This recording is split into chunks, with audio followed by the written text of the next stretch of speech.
نحمده ونصلي على رسوله الكريم اما بعد فاعوذ بالله من الشيطان الرجيم بسم الله الرحمن الرحيم رب اشرح لي صدري ويسر لي امري واحلل عقدة من لساني يفقهوا قولي يحذر المنافقون منافق ڈرتے ہیں.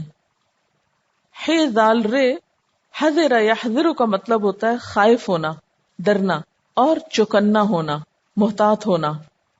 یحذر المنافقون ان تنزل علیہم سورۃ، منافق اس بات سے ڈرتے ہیں کہ کوئی سورت ان کے خلاف نہ آ جائے، یعنی قرآن کی کسی سورت میں ان کے خلاف کوئی بات نہ بتا دی جائے. تنبئہم بما فی قلوبہم، جو بتا دے ان کو جو ان کے دلوں میں ہے، یعنی ان کے دلوں کے بھید کھول دے. ابن عباس کا قول ہے کہ اللہ تعالیٰ نے 70 منافقوں کے نام نازل کیے، پھر ان کو قرآن سے نسخ کر دیا گیا کیونکہ ان کی اولاد مسلمان تھی اور یہ بات ان کے لیے باعث عار بھی تھی، لیکن یہ ڈرتے تھے کہ کہیں قرآن میں ہمارے بارے میں کوئی بات آ گئی تو پھر کیا بنے گا، پھر تو ان کے دلوں کے راز کھل جائیں گے. قل استہزئوا، ان کو کہہ دیجئے کہ یہ اور مذاق اڑائیں. ان اللہ مخرج ما تحذرون، بے شک اللہ نکالنے والا ہے جس چیز سے تم ڈر رہے ہو، جس سے تم خوف زدہ ہو، وہ چیز تمہارے سامنے آنے ہی والی ہے. یہ کیا مذاق اڑاتے تھے؟ مثلاً قل استہزئوا جو کہا گیا، اور خاص طور پر غزوہ تبوک کے کانٹیکسٹ میں ان کے مذاق کیا تھے اور وہ کیوں اڑاتے تھے، اور کوئی شخص کسی کا مذاق کیوں اڑاتا ہے، کب اڑاتا ہے، اور مذاق اڑانے کا نقصان کیا ہوتا ہے. چونکہ آیت غزوہ تبوک کے کانٹیکسٹ میں نازل ہوئی ہے تو اس سے ہی ایک اگزامپل دوں گی کہ بیٹھ رہنے والے منافقین نے رسول اللہ صلی اللہ علیہ وسلم اور صحابہ کرام کے عمل کو کمتر ظاہر کرنے کے لیے ان کا مذاق اڑانا شروع کیا. کسی نے کہا یہ قرآن پڑھنے والے ہمیں تو اس کے سوا کچھ اور نظر نہیں آتے کہ وہ ہم میں سب سے زیادہ بھوکے لوگ ہیں. یہ قرآن پڑھنے والے ہم میں سے سب سے زیادہ بھوکے لوگ ہیں. ان کو بھوکے لوگ کیوں کہتے تھے؟ ظاہر ہے کہ پیٹ پہ پتھر باندھ کے وہ جنگیں لڑتے تھے اور اپنا سارا مال انہوں نے اللہ کے راستے میں دے دیا تھا. کیا حضرت ابوبکر رضی اللہ تعالی عنہ شروع سے ہی بھوکے انسان تھے؟ وہ ایک تاجر شخص تھے، وہ مالدار شخص تھے، لیکن اسلام کی خاطر جب انہوں نے اپنا سب کچھ دے دیا تو کیا بھوک نہ آنی تھی؟ حضرت عمر نے اپنا آدھا گھر دے دیا. اسی طرح باقی صحابہ جن کی قربانیاں آپ کے وقتاً فوقتاً پڑ چکے ہیں، جب وہ اسلام کی راہ میں مال دے ڈالتے تھے تو اس کی وجہ سے پھر ان پر جو فقر و فاقہ آتا اس کا یہ لوگ مذاق اڑاتے تھے اور اس کی حقیقت بدل دیتے، اسے مسلمانوں کے خلاف پروپیگنڈے کے طور پر یوز کرتے تھے. اور یہ کیوں امیر تھے؟ ان کی امارت کی وجہ کیا تھی؟ منافقت، فی قلوبہم مرض، دنیا کی محبت. یہ تو ایک پائی خرچ کرنے کے روادار نہ تھے، یہ تو کوئی بھی قربانی اللہ کے دین کے لیے نہیں کرنے والے تھے. یہ تو منافق بنے بھی اس لیے تھے تاکہ یہ اپنی دنیا کا تحفظ کر سکیں. تو جو شخص دنیا کے لیے جیتا ہے اور دنیا کے لیے اپنا سب کچھ بچا کے رکھتا ہے اور وقتی طور پر وہ دنیا میں بہت پھلتا پھولتا ہے، تو ہو سکتا ہے کہ لوگوں کی نظر میں اس کے مال کی وجہ سے کچھ عزت ہو، اور دوسری طرف ایک شخص جو دین کی خاطر اپنا سب کچھ قربان کیے ہوئے ہو اور اس کا سٹیٹس وہ نہ ہو جو لوگوں کے نزدیک بڑا کہلاتا ہے، خواہ اللہ کی نگاہ میں ہے یا نہیں، تو ایسی صورت میں پھر ان کو مذاق اڑانے کا موقع مل گیا. اسی طرح یہ کہ کچھ مسلمان جو تھے وہ بہت غریب تھے اور وہ بہت تھوڑا صدقہ لے کر آئے تھے. مثلاً ایک صحابی جو رات بھر یہودی کا کنواں چلا کر ایک مٹھی کھجور لائے اور آپ نے اسے سارے مال کے اوپر رکھا تو اس پر یہ ہنسنے لگے کہ ایک مٹھی پر کھجوروں سے یہ روم فتح کرنے چلے ہیں. کسی نے کہا کہ کیا تم سمجھتے ہو کہ رومیوں سے لڑنا بھی ویسا ہی ہے جیسا کہ عربوں کا آپس میں لڑنا ہے؟ خدا کی قسم کل یہ سب لوگ رسیوں میں بندھے ہوئے نظر آئیں گے، یعنی رومی ان کو قید کر لیں گے. کسی نے کہا یہ صاحب سمجھتے ہیں کہ وہ روم کے محل اور ان کے قلعے فتح کرنے جا رہے ہیں؟ ان کی حالت پہ افسوس ہے، کیونکہ وہ تو ہر چیز دنیا کی نگاہ سے دیکھ رہے تھے نا، اس لیے انہوں نے خوب مذاق اڑایا. فرمایا ان اللہ مخرج ما تحذرون، اللہ نکالنے والا ہے جس چیز سے تم ڈر رہے ہو، یعنی تم اللہ سے کہیں چھپ نہیں سکتے یہ سب کچھ کر کے. ولا ان سألتہم، اور البتہ اگر تم ان سے پوچھو، یعنی ان سے اس مذاق کے بارے میں سوال کرو کہ یہ کیوں کر رہے تھے، لَيَقُولُنَّ، البتہ ضرور کہیں گے، انما کننا نخوض ونلعب، کہ ہم تو بحث کر رہے تھے، کھیل رہے تھے، ہم تو ایسے ہی تفریح کر رہے تھے، ہم کچھ سیریسلی تو بات نہیں کر رہے تھے. یعنی جب حضور صلی اللہ علیہ وسلم ان سے پوچھتے تو صاف مکر جاتے کہ ہم نے تو کچھ نہیں کیا، ہم تو ایسے ہی بات کر رہے تھے، آپس میں ہنسی مذاق کر رہے تھے. نخوضو کا لفظ خوض سے ہے، خے واو زاد. اس کے اصل معنی ہوتے ہیں دریا میں گھسنا، پانی میں اترنا، لیکن یہاں مفہوم کیا ہے؟ بال کی کھال ادھیڑنا. تو اس لیے بحث مباحثے کے لیے یہ لفظ استعمال ہوتا ہے، یعنی ایک بات سے دوسری، دوسری سے تیسری، تیسری سے آگے نکالتے جانا. انما کننا نخوض. کبھی آپ نے ایسا کیا؟ ہوتا نا کہ آپ ایک مجلس میں بیٹھے، ایک نے ایک بات کی، دوسرے نے اس کے اور آگے ملائی، چٹکلا چھوڑا، اس نے اس کو پکڑ کے ایک اور بات کی. تو اس طرح بات کچھ شروع ہوتی ہے اور وہ کچھ سے کچھ بن جاتی. بیکار بے مقصد لوگ اس قسم کی حرکات کافی کرتے رہتے ہیں اپنی مجلسوں میں، کیونکہ زندگی کا کوئی مقصد تو ہے نہیں، تو پھر اپنے وقت کو کسی نہ کسی طرح ضائع کرنا ہے. جب اپنے آپ کو ضائع کرنے پہ تلے ہوئے ہیں تو پھر اس طرح کی گفتگو تو ان کا دل پسند مشغلہ ہوگی. تو انما کننا نخوض، ہم تو ایسے ہی باتوں سے باتیں نکال رہے تھے، ونلعب، اور ہم کھیل رہے تھے، یعنی مذاق کر رہے تھے. قل، ان سے ذرا پوچھئے، اب اللہ و آیاتہ و رسولہ کنتم تستہزئون، کیا اللہ کے ساتھ، اس کی آیات کے ساتھ اور اس کے رسول کے ساتھ تم مذاق کر رہے تھے؟ یعنی مذاق کرنے کو تمہیں اور کوئی چیز نہ ملی تھی؟ کیا یہی چیزیں مذاق کے لائق تھی؟ اور اس سلسلے میں یہ بھی یاد رکھیے کہ منافقین کے کچھ لوگ غزوہ تبوک میں شریک بھی ہو گئے تھے، ساتھ چلے بھی گئے تھے. انہوں نے اپنی الگ ہی ایک ٹولی بنائی ہوئی تھی، کیونکہ لائک مائنڈیڈ پیپل جو ہوتے ہیں وہ ہمیشہ اکٹھے ہو جاتے ہیں نا ایک جگہ، کیونکہ انٹرسٹ ایک جیسے ہوتے ہیں تو وہ ویسے ہی جمع ہو جاتے ہیں. تو راستہ بھر یہ اسی قسم کی شرارتیں کرتے، اسی قسم کی باتیں بناتے جس سے مسلمانوں کے حوصلے پست ہو جائیں. یعنی کوئی نہ کوئی ایک جملہ ایسا بولتے اپنی گفتگو میں کہ جس سے مسلمان سوچ میں پڑ جائیں. انسان ہے نا، کمزور ہے. آپ نے کئی دفعہ دیکھا ہوگا کہ اگر کوئی آپ سے حوصلہ والی بات کرے تو آپ کے دل سے سارے خوف نکل جاتے، اور اچھے بھلے آپ پورے اعتماد ہو، ایک بات آپ کا دل توڑنے والی کو کر دے تو آپ کا سارا حوصلہ ختم ہو جاتا ہے. تو اب اتنی دور ایک لشکر جا رہا ہو، اتنا ٹف مقابلہ ہو اور اتنے مشکل حالات ہو، اس میں ایسے لوگ شامل ہو جائیں لشکر کے اندر اور اس طرح کی باتیں کریں، یعنی اتنا سنجیدہ مسئلہ کہ مسلمانوں کی زندگی موت کا مسئلہ، اور ایسے لوگ اس موقع پر بھی ہنسی مذاق کر رہے ہوں. یعنی ہنسی مذاق کا بھی کوئی موقع ہوتا ہے، اور پھر ہنسی مذاق کی بھی کچھ چیزیں ہوتی ہیں. کیا اعلیٰ ترین ہستیاں ہی ہنسی مذاق کے لیے رہ گئی تمہارے، اور کچھ نہیں ملا؟ تو میں نے پہلے بھی آپ سے پوچھا تھا کہ کیا ہنسی مذاق اسلام میں منع ہے؟ منع نہیں ہے. کیا ہنسی مذاق کا کوئی موقع ہوتا ہے؟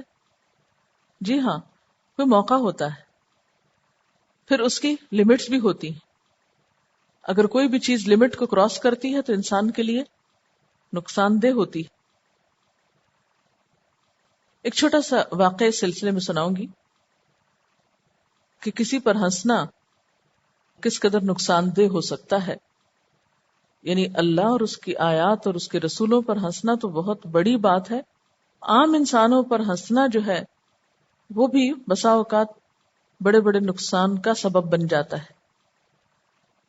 جہاں ہنسی مذاق ایک اچھی چیز ہے، انسان کو غموں کے بوجھ سے نجات دیتی ہے، انسان کو فریش کر دیتی ہے، وہاں پر اس کا موقع محل کے بغیر ہونا اور بلا وجہ ہونا اور حدود سے باہر ہونا شدید نقصان دہ بھی ہو سکتا ہے. تو کسی کا مذاق اڑانا اور کسی کی عزت پہ حملہ آور ہونا کسی بھی طرح اسلام نے حرام قرار دیا ہے. اور دوسری طرف یہ ہے کہ پھر معاشرہ اتنا سینسیٹیو ہو چکا ہے کہ چھوٹی چھوٹی باتیں برداشت نہیں ہوتی. ہمارے یہاں قوت برداشت کی کمی ہو گئی. اس سے یہ بھی اندازہ لگائیں کہ کسی کا مذاق اڑانا جو ہے کوئی معمولی جرم نہیں ہے، بہت بڑا جرم ہے جو ایک انتہائی اقدام پر جا کے منتج ہو سکتا ہے. اور وہ کیا؟ قتل. جب ایک انسان اپنا مذاق اڑانا برداشت نہیں کر سکتا تو اس کا یہ حوصلہ کیوں کہ وہ اللہ کا مذاق اڑائے جو کائنات کا مالک ہے، جو عزت و جلال والا ہے، جو ساری بڑائی کا مالک ہے، اس کا مذاق، اور پھر اس کے بھیجے ہوئے رسول کا مذاق، اور پھر اللہ کی آیات کا مذاق، اس کے احکامات کا مذاق. یہ کوئی معمولی بات نہیں ہے. انہ من یحادد اللہ ورسولہ فان لہ نار جہنم خالدا فیہا ذالک الخزی العظیم. کیونکہ مذاق اڑانے میں کسی کی رسوائی ہوتی ہے نا. مذاق کیوں اڑایا جاتا ہے؟ تاکہ کسی کو رسوا کیا جا سکے، لیٹ ڈاؤن کیا جائے. اب اللہ سبحانہ وتعالی کا مذاق اڑانا کیا معنی رکھتا ہے؟ کہ اس کی بڑائی کو آپ چیلنج کر رہے ہیں. اس کی آیات کا مذاق اڑانے کا کیا مطلب ہے؟ اور افسوس یہ کہ آج کے دور میں مسلمان لوگ اپنے ہی دین پہ لطیفے بناتے ہیں، مذاق اڑاتے ہیں، کبھی مولوی کے نام پر، کبھی جنت جہنم کے نام پر، کبھی نماز کا مذاق، کبھی نماز پڑھنے والوں کا مذاق. تو یہ معمولی چیز نہیں ہے، یہ رسوائی کا سبب ہے، شدید سزا کا سبب ہے. پھر اسی طرح ہم ہی میں سے وہ لوگ ہیں جو عورت کی آدھی گواہی کا مذاق اڑاتے ہیں، اور اسی طرح اپنی مخصوص سوچ کے تحت اسلام کے بہت سے احکامات کو چیلنج کرتے رہتے ہیں. تو جو اللہ اور اس کے رسول کی مخالفت کرے گا، ان سے عداوت رکھے گا، دشمنی کرے گا، وہ کہیں بچ کے نہیں جا سکتا. اس لیے مؤمن ہونے کے ناطے ہم سب کا فرض بنتا ہے کہ ہم اپنے رویوں کا جائزہ لیں. اگر ہمیں دین کی کوئی بات سمجھ میں نہیں آتی تو سمجھنے کی کوشش کریں. سوال کرنے کی اجازت ہے. حضرت ابراہیم علیہ السلام نے بھی سوال کیا تھا کہ اللہ کیف تحیی الموتى، ان مردوں کو تو زندہ کیسے کرے گا؟ قال اولم تؤمن، کہا ہے ابراہیم تجھے ایمان نہیں، تو مانتا نہیں؟ قال بلا، عرض کیا کیوں نہیں؟ ولکن لیطمئن قلبی، اس لیے سوال کر رہا ہوں کہ میرے دل کو اطمینان ہو جائے. تو دل کا اطمینان حاصل کرنے کے لیے سوال کرنا، کسی بات کی تحقیق کرنا، اس کی تہ میں جانا، اس سے منع نہیں کیا گیا. لیکن سوال کا ایک انداز ہوتا ہے. ایک سوال ہوتا ہے جس میں آپ کسی کا مذاق اڑا رہے ہوتے ہیں، کسی کو لیٹ ڈاؤن کرنا چاہتے ہیں، ذلیل کرنا چاہتے ہیں. اور ایک سوال ہوتا ہے کہ آپ کچھ جاننا چاہتے ہیں، کچھ اپنے لیے راستہ نکالنا چاہتے ہیں. تو ہم میں سے ہر ایک کو یہ دیکھنا ہوگا کہ اس کا سوال اور دین کے معاملے میں اس کا رویہ کیا ہے. منافقین کا یہ طرز عمل قرآن پاک میں کیوں اتنا کھول کے بیان کیا گیا ہے کہ اس کو سامنے رکھ کے ہم اپنے بارے میں دیکھیں کہ کہیں ہم دانستہ یا نہ دانستہ، بے خیالی میں، بے ساختگی میں، صرف ماحول سے متاثر ہو کر دین کا مذاق اڑانے والے یا ان میں تو شامل نہیں، یا ان کی ہاں میں ہاں ملانے والے، یا ایسے موقعوں پر انجوائے کرنے والے. یعنی ایسے لطیفے جہاں کہیں بتائے جا رہے ہوں یا ایسی گفتگو کہیں ہو رہی ہو، تو وہاں اگر آپ زبان سے کچھ نہ بھی کہیں تو اپنے رویے سے ناگواری کا اظہار ضرور کریں کہ مجھے اس قسم کا مذاق کچھ اچھا نہیں لگتا. یعنی جب کوئی آپ کا مذاق اڑائے تو اس وقت فوراً آپ کا منہ بن جاتا ہے، موڈ آف ہو جاتا ہے. لیکن جب اللہ اور اس کے رسول اور اس کی آیات کا مذاق اڑایا جا رہا ہو تو اس وقت ہم پہ ناگواری کیوں نہیں آتی؟ ایمان کیا تقاضا کرتا ہے کہ اللہ اور اس کا رسول ہمیں ہر چیز سے زیادہ عزیز ہو جائیں، اپنی ذات سے بھی بڑھ کے عزیز ہو جائیں. اور اگر ایسا نہیں تو پھر ہمارا ایمان کس طرح کا ایمان ہے؟ اور پھر آپ دیکھیں کہ سب سے زیادہ کامن کیا چیز ہے؟ چھوٹی چھوٹی سنتوں کا مذاق اڑانا، مسواک کرنے کا، پھر اسی طرح داڑھی کا، آپ صلی اللہ علیہ وسلم کی ازواج کے اوپر بات یعنی دبے لفظوں اور اشاروں کے نائوں سے اس طرح کرنا، پھر اسی طرح پردے کا مذاق اڑانا، پھر اسی طرح بیٹھ کے کھانا یا بیٹھ کے پینا جو ہے اس کا مذاق اڑانا کہ یہ تو بہت فنڈو ہو گئے ہیں اور یہ تو اب گئے گزرے ہو گئے ہیں، اور اس طرح کی باتیں. کبھی انسان سوچے کہ یہ سب چیزیں ہم کیوں کر رہے ہیں؟ کبھی آپ نے کسی ڈاکٹر کی نصیحت پہ اس کا مذاق اڑایا؟ نہیں. لیکن اللہ اور اس کے رسول کی نصیحت پر ہی ہم مذاق کیوں اڑاتے ہیں؟ پھر ہوتا یہ تھا کہ ان کی یہ حرکتیں کھل جاتی تھی، پتہ چل جاتا تھا کہ کس نے کیا کیا. جب ان کی طلبی ہوتی تو ایکسکیوزز تلاش کرتے، بہانے ڈھونڈتے، معذرتیں کرتے. فرمایا لا تعتذروا، مت عذر تلاش کرو، مت بہانے ڈھونڈو. قد کفرتم، تحقیق تم نے کفر کیا. بعد ایمانکم، اپنے ایمان کے بعد، ایمان لانے کے بعد تم نے کفر کیا. یعنی یہ تم جو ایمان ظاہر کرتے رہے ہو اللہ اور اس کے رسول کا مذاق اڑانے کے بعد، اب اس زبانی بات کی کوئی حیثیت نہیں رہی. تمہارے زبانی کلامی ایمان لانے کی کوئی اب حقیقت نہیں، کیونکہ وہ ایمان بھی اصل میں تو منافقت پر مبنی تھا. صرف ظاہری طور پر تم مسلمان شمار ہوتے تھے، اب اس کی بھی گنجائش ختم. اب باتیں مت بناؤ. کہتے نا عذر گناہ بدتر از گناہ. گناہ کرنا بھی برا ہے، لیکن گناہ کرنے کے بعد اس کے بہانے تلاش کرنا اور اس پہ تعویلیں کرنا اس سے بھی برا ہے. ان نعفو عن طائفۃ منکم، اگر ہم درگزر کر لیں تم میں سے ایک گروہ سے. اور یہ کون سا گروہ ہو سکتا ہے؟ جو یا تو مذاق اڑانے والوں میں شامل نہیں تھا یا غلطی کرنے کے بعد اس نے توبہ کر لی. جیسے ہوتا نا ایک مجلس سجی ہوئی ہے تو ایک شخص اس میں بول رہا، مذاق اڑا رہا، اور باقی سب ہنس رہے ہیں، اور کچھ مجبوراً اس میں شامل ہو گئے. ان کی کوئی نیت نہیں تھی لیکن ان کو سننا پڑ گیا، اور بعد میں انہیں احساس ہوا، شرمندگی، انہوں نے توبہ کر لی. فرمایا کہ اگر ایک گروہ، یعنی ایسے گروہ سے جنہوں نے اس گفتگو میں حصہ نہیں لیا یا اس میں موجود ہونے کے بعد غلطی کا احساس ہوا اور توبہ کر لی اور مخلص مسلمان بن گئے، ان سے اگر ہم درگزر کر بھی لیں، نعذب طائفۃ، ایک گروہ کو تو ہم ضرور سزا دیں گے. کیوں؟ بِأَنَّهُمْ كَانُوا مُجْرِمِينَ، کیونکہ وہ مجرم لوگ تھے. ان کا جرم کیا تھا؟ ان کا جرم یہ تھا کہ انہوں نے دین کو سنجیدگی کے ساتھ نہیں لیا تھا. دین کے ساتھ ان کا رویہ نان سیریس تھا، نان سیریس ایٹیٹیوڈ کے مالک تھے. یہ میرے سامنے ایک کتاب ہے، دعوت اسلام.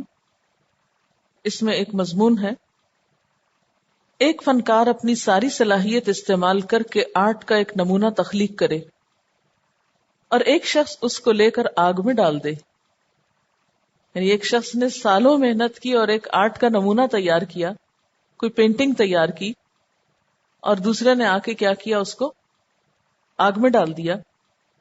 تو ایسا شخص فنکار کی نظر میں کتنا زیادہ مبغوض ہوگا، بنانے والے کی نظر میں اس کا کیا مقام ہو سکتا ہے. فنکار کی نظر میں اس کا وجود انتہائی حد تک قابل نفرت ہو جائے گا. چلیے فنکار کو چھوڑیے، ذرا اپنے بارے میں سوچئے کہ آپ نے کوئی کام کر کے رکھا اور اتنے میں بچہ آیا اور اس نے پانی اس پہ چھڑک دیا. کتنے لوگ مسکرا کے کہیں گے ہے کتنے اچھے پھول ڈالے تم نے. میرا نہیں خیال کسی کا بھی حوصلہ اس وقت مسکرانے کا بھی. ایک باغبان برسوں کی محنت سے پھول اگائے، پھر لمبے انتظار کے بعد اس کی شاخ پر ایک حسین پھول کھلے. اس وقت اگر ایک شخص آئے اور اس پھول کو توڑ کر اسے مسل ڈالے، کئی درخت ہوتے ہیں یا کئی پودے جن میں سال میں ایک ہی دفعہ پھول لگتا ہے، تو اس باغبان کی نظر میں وہ شخص سخت مجرم ہوگا. باغبان چاہے گا کہ اس کو بھی وہ اسی طرح مسل ڈالے جس طرح اس نے اس حسین پھول کو مسل ڈالا. خدا کی طرف بلانے والے کا حال بھی یہی ہے. اگرچہ وہ ایک انسان ہوتا ہے مگر حقیقت کے اعتبار سے کائنات کی سب سے قیمتی متاع ہوتا ہے. زمین و آسمان بے شمار گردشیں کرتے ہیں، تب قدرت کا وہ قیمتی آرٹ ظہور میں آتا ہے. یعنی ایسا انسان جو لوگوں کو اللہ کی طرف بلائے، جیسے پیغمبر ہوتے ہیں یا پیغمبروں کے بعد ایسے لوگ جو زندگی کے ایک لمبے عرصے تک محنت کرتے ہیں، علم حاصل کرتے ہیں، طرح طرح کی کوششیں کرتے ہیں، اور پھر اس قابل ہوتے ہیں کہ وہ اللہ کا پیغام دوسروں تک پہنچائیں. زمین و آسمان بے شمار گردشیں کرتے ہیں، یعنی کئی دن گزرتے ہیں، کئی سال گزرتے ہیں کہ ایسے لوگ وجود میں آتے ہیں. تب قدرت کا وہ قیمتی آرٹ ظہور میں آتا ہے جس کو خدا کا دائی کہتے ہیں. سینکڑوں سال کے اندر بے شمار اسباب جمع ہوتے ہیں، تب خدا کی زمین پر معنویت کا وہ پھول کھلتا ہے جس کا دوسرا نام خدا کا داعی ہے، یعنی اللہ کی طرف بلانے والا.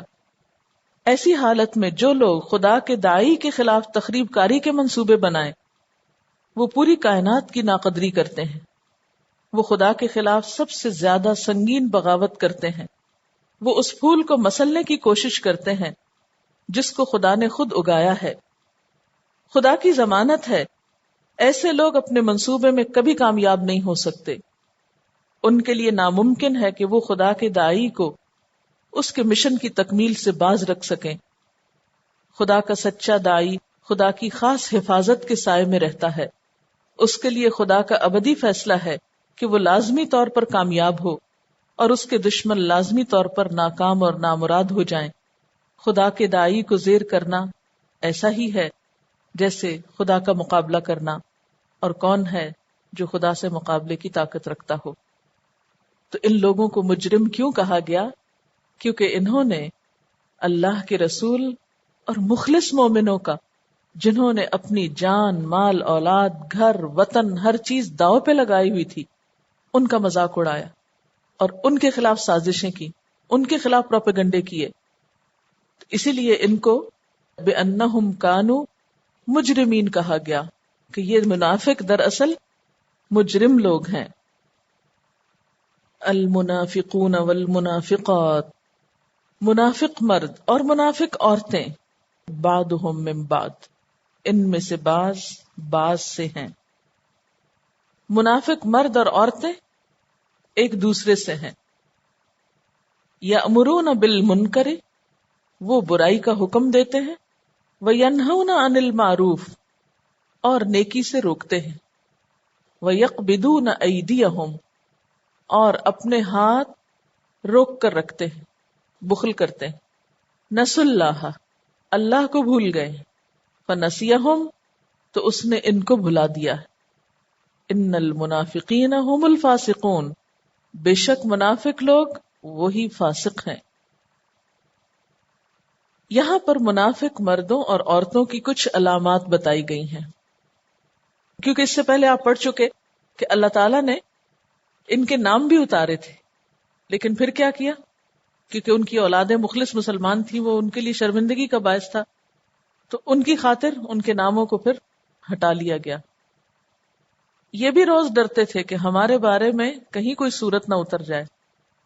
اللہ تعالیٰ نے نام تو نہیں لیے لیکن علامتیں بتا دیں کہ اب پہچان لو. جو لوگ یہ کام کرتے نظر آئیں وہ ہر مسلمان معاشرے میں دراصل منافقانہ رول ادا کر رہے ہیں.